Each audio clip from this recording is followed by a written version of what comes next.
Hi all, welcome to Nandini's vlog. இன்றைக்கி நம்ம வீடியோவில் என்ன பார்க்க போகிறோன்னா போலி எப்படி செய்கிறதுன்னு. இதை ஒப்பட்டுன்னு சொல்லுவாங்க. இதில் காரமும் இருக்குது, ஸ்வீட்டும் இருக்குது. நம்ம இன்றைக்கி செய்ய போகிறது ஸ்வீட். ஸோ வாங்க இது எப்படி பண்ணுறதுன்னு பார்க்கலாம்.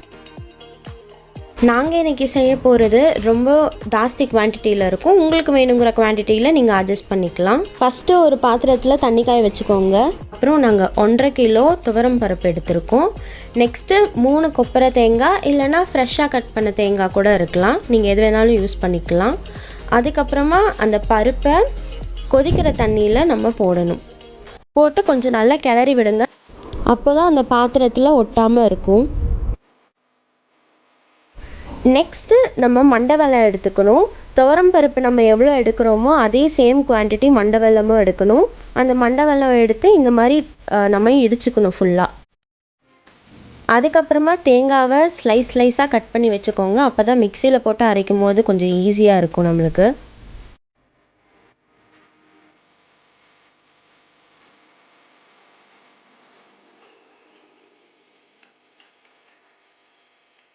பருப்பு கொஞ்சம் பாதி பாயில் ஆனதுக்கப்புறமா அந்த தண்ணியை ஃபில்ட்ரு பண்ணிடுங்க. அந்த தண்ணியை கீழே ஊற்றிடாதீங்க. பிகாஸ் அந்த தண்ணியை வச்சு தான் நம்ம ஒப்பட்டு குழம்பு செய்ய போகிறோம். அந்த ரெசிபி நான் உங்களுக்கு நெக்ஸ்ட் வீடியோவில் சொல்கிறேன். நெக்ஸ்ட்டு இந்த கட் பண்ணி வச்சுருக்க தேங்காவை ஒரு மிக்சியில் போட்டுக்கோங்க. அதுக்கப்புறமா ஒரு 10 to 15 ஏலக்காய் போட்டுக்கோங்க. ஏலக்காய் போட்டுட்டு நல்லா கிரைண்ட் பண்ணிடுங்க. நல்லா அரைச்சி எடுத்ததுக்கப்புறமா திருப்பி இன்னொரு செட் அந்த மிச்சம் இருக்கிற தேங்காயை போடுறப்போ திருப்பி நீங்கள் ஏலக்காய் போட வேண்டாம். அந்த ஒரு டைம் மட்டும் போட்டால் போதும். நீங்கள் இப்போது அந்த பருப்பில் இந்த வெல்லத்தை மிக்ஸ் பண்ணிடுங்க. நல்லா அடியிலேருந்து கிளறுங்க.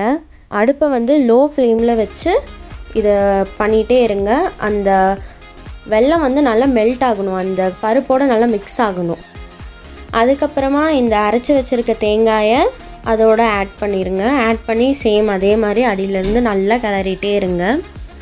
இது கண்டிப்பாக லோ ஃப்ளேமில் வச்சு பண்ணுங்கள். ஸ்டவ் ஆஃப் பண்ணிட்டீங்கன்னா இது ஃபுல்லாக கெட்டி ஆயிரும். அப்புறம் எதுவுமே ஒழுங்காக மிக்ஸ் ஆகாது. அப்புறம் நம்மளுக்கு பூர்ணம் கரெக்டாக கிடைக்காது. பருப்பு, வெல்லம், தேங்காய் இது மூணும் நல்லா மிக்ஸ் ஆகிற வரைக்கும் நல்லா கிளறிட்டே இருங்க.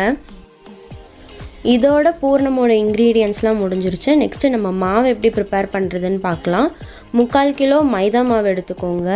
அதுக்கப்புறமா அதே குவான்டிட்டி அளவுக்கு சிரோட்டி ரவைன்னு ஒன்று விற்கும். அதையும் சேம் குவான்டிட்டி அளவு எடுத்துக்கோங்க. அதுக்கப்புறமா ஒரு டீஸ்பூன் மஞ்சத்தூள் போடுங்க.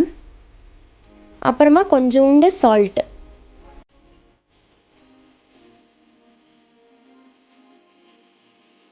இப்போ கொஞ்சம் கொஞ்சமாக தண்ணி ஊற்றி அதை எல்லாத்தையும் ஒன்றா மிக்ஸ் பண்ணுங்கள். பூர்ணம் ரெடி பண்ணுறதுக்கு முன்னாடியே மாவு ரெடி பண்ணி வச்சுக்கோங்க. பிகாஸ் மாவு எவ்வளோ நல்லா ஊறுதோ அவ்வளோக்கு அவ்வளோ சாஃப்டாக வரும். மாவு ரெடி பண்ணிகிட்டு இருக்கும்போது அப்படியே சைடில் அந்த பூர்ணமும் கவனிச்சுக்கோங்க. அதை அப்பப்போ கிளறிட்டே இருங்க, இல்லைனா அடி பிடிச்சிரும். மாவு பிணையும் போது தண்ணி பற்றலைன்னா திரும்பி கொஞ்சோண்டு தண்ணி ஊற்றி திருப்பி பிணைய ஸ்டார்ட் பண்ணிடுங்க. அதுக்கப்புறமா கொஞ்சம் எண்ணெய் ஊற்றி திருப்பியும் மாவு பிணையணும்.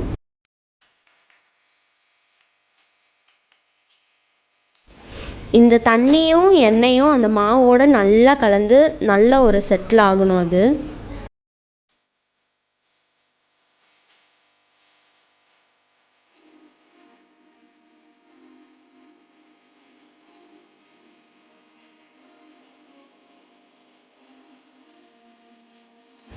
மாவை எல்லாம் பிணைஞ்சு முடிச்சக்கப்புறமா அது ஒரு பாத்திரத்தில் போட்டு மூடி வச்சுருங்க. அப்போ தான் அது ட்ரை ஆகாமல் இருக்கும். இப்போ பூர்ணம் நல்லாவே வெந்துருச்சு. நீங்கள் பார்த்தீங்கனாலே தெரியும் அந்த வெல்லம் எல்லாம் எவ்வளோ நல்லா மெல்ட் ஆகிருக்குன்னு. ஸோ நீங்கள் வேணும்னா டேஸ்ட் பண்ணி பார்த்துக்கோங்க, ஸ்வீட் எல்லாமே கரெக்டாக இருக்கா அப்படின்னு.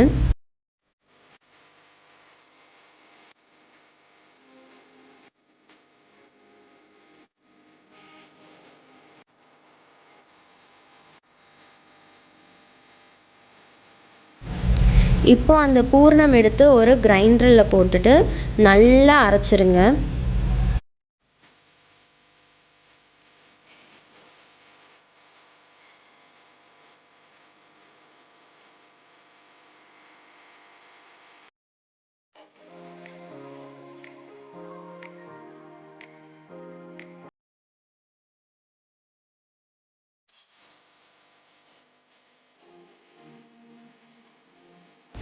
அந்த அரைச்சி வச்சுருக்க பூர்ணம் வந்து இந்த ஒரு டெக்ஸ்சரில் இருக்கணும். அதுக்கப்புறமா அந்த பூர்ணெல்லாம் எடுத்து ஒரு பாத்திரத்தில் போட்டு மூடி வச்சுருங்க. ஸோ தட் நம்மளுக்கு தேவைப்படுறப்போ எடுத்து நம்ம அதை யூஸ் பண்ணிக்கலாம். வெளியில் வச்சிங்கன்னா அப்புறம் அது காஞ்சி போயிடும். ஸோ தட்டு போட்டு மூடி வச்சுக்கோங்க.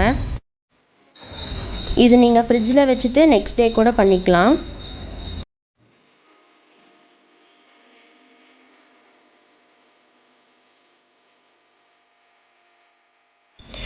அந்த பூரணம் ஆட்டின கல்லை வந்து கழுவி வச்சுக்கோங்க. அதாவது அந்த தண்ணியை வந்து பத்திரமா வச்சுக்கோங்க. பிகாஸ் அந்த தண்ணியை வச்சு தான் நம்ம வந்து அந்த ஒப்பட்டு குழம்பு வந்து செய்ய போகிறோம். அது வந்து உங்களுக்கு நான் கண்டிப்பாக நெக்ஸ்ட் வீடியோவில் நான் அந்த ரெசிபி சொல்கிறேன். அந்த பருப்பு தண்ணியும் அந்த பூரணமோட தண்ணியும் மட்டும் எடுத்து வச்சுக்கோங்க.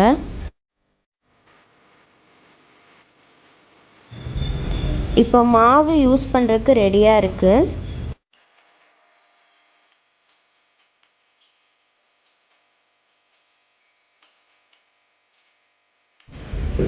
இப்போ உங்கள் கையளவுக்கு கொஞ்சமாக அந்த மாவு எடுத்து நல்லா உருண்டை பண்ணி எண்ணெய் தொட்டு அதை எவ்வளோ ஸ்ப்ரெட் பண்ண முடியுமோ ஸ்ப்ரெட் பண்ணிக்கோங்க. நெக்ஸ்ட்டு கொஞ்சமாக பூர்ணம் எடுத்து அதில் ஸ்டஃப் பண்ணணும். எங்கள் சித்தி சாமி கும்பிட்டுட்டு பிள்ளையார் வச்சுட்டு அப்புறமா ஸ்டஃப் பண்ணுறாங்க. ஸோ அந்த மாவை விட கம்மியான அமௌண்ட் எடுத்துக்கோங்க ஸ்டஃபிங்க்கு.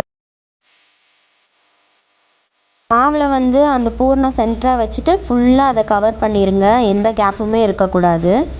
அதுக்கப்புறமா அதை நல்லா ரவுண்ட் பண்ணிவிட்டு திருப்பி அதை வந்து ஸ்ப்ரெட் பண்ணணும். எவ்வளோ ஸ்ப்ரெட் பண்ண முடியுமோ அவ்வளோ ஸ்ப்ரெட் பண்ணுங்கள். அப்போ தான் அது நல்லா மெலிசாக வரும்.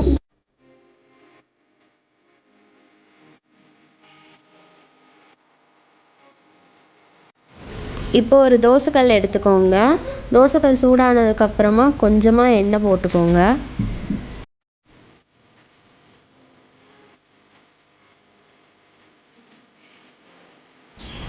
இப்போ அது மேலே இந்த ஒப்பட்டை வந்து வச்சுட்டு ஒரு டீஸ்பூன் வந்து எண்ணெய் ஊற்றிக்கோங்க. அதுக்கப்புறமா நம்ம சப்பாத்தி சுடுற மாதிரி அதை 2 சைடும் நல்லா டோஸ்ட் பண்ணிக்கோங்க. அது நல்லா கோல்டன் ப்ரௌன் ஆகிற வரைக்கும் டோஸ்ட் பண்ணிகிட்டே இருங்க 2 சைடும். அண்ட் மிச்சம் இருக்கிற பூர்ணம் அண்ட் மாவுக்கும் இதே ப்ராசஸை ஃபாலோ பண்ணிக்கோங்க.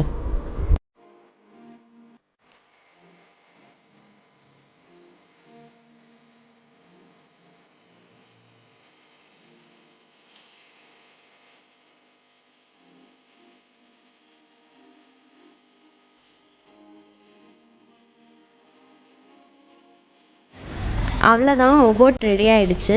இதில் வந்து நீங்கள் நெய் ஊற்றியும் சாப்பிடலாம், இல்லைன்னா நெய் பால் ரெண்டும் மிக்ஸ் பண்ணி கூட சாப்பிடலாம் இந்த ஒபோட். இல்லைன்னா நீங்கள் ப்ளெயினாக கூட சாப்பிடலாம். அது வந்து உங்கள் இஷ்டம். இப்போ பார்த்தீங்கனாலே தெரியும் அந்த மாவும் அந்த பூர்ணமும் எவ்வளோ நல்லா ஜெல்லாக இருக்குன்னு. இப்போ நம்ம டேஸ்டிங்க்கு போகலாம்.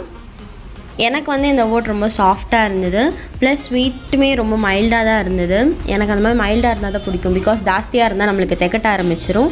இது வந்து நீங்கள் வீட்டில் ட்ரை பண்ணி பார்த்துட்டு எனக்கு கமெண்ட் செக்ஷனில் சொல்லுங்கள். இந்த வீடியோ பிடிச்சிருந்ததுன்னா லைக் பண்ணுங்கள், ஷேர் பண்ணுங்கள், கமெண்ட் பண்ணுங்கள். மறக்காமல் நந்தினிஸ் vlog சேனலுக்கு சப்ஸ்கிரைப் பண்ணி பக்கத்தில் இருக்கிற பெல் பட்டனை ப்ரெஸ் பண்ணிடுங்க. தேங்க்யூ.